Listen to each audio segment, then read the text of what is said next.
A data leak reveals Chinese Communist Party members have worked for top U.S. companies and sensitive industries.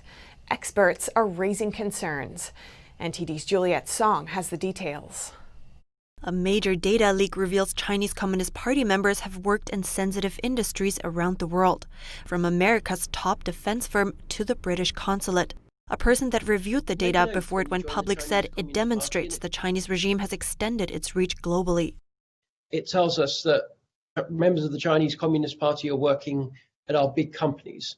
They are working in our universities.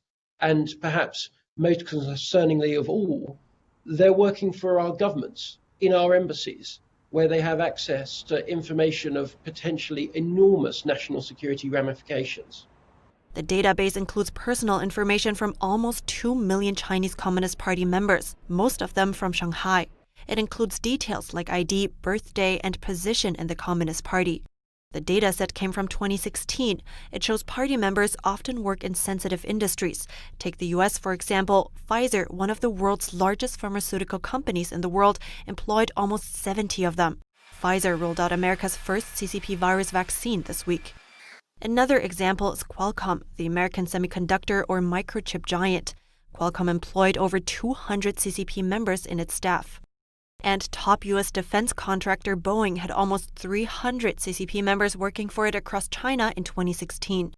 And it's not just the U.S. Those on the list also worked or are working in Europe and Australia, in fields from banking to military technology research.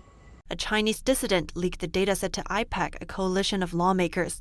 IPAC spokesperson Sam Armstrong says 2 problems arise when Western companies in sensitive areas take on CCP members. You make an oath when you join the Chinese Communist Party, and it's an oath for life to put it above all. And there are many of us, myself included, that don't believe you can serve 2 masters. From a security perspective, you can be a member of the Chinese Communist Party, or you can come and work for Western companies or governments. You can't do both. Another problem is a moral one. Armstrong added party members are signed on to everything the Communist Party does. Whether that's forcibly harvesting organs from the Falun Gong, whether that's imprisoning over 1 million Uyghurs, whether that's engaging in abhorrent abuses of human rights in Tibet, in Inner Mongolia, and now in Hong Kong.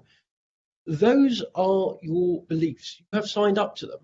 And many in the West will find it bluntly unconscionable that an individual like that is signed up to such abhorrent practices that remind us of the worst elements of the 20th century could work for Western companies or Western governments that we know and respect.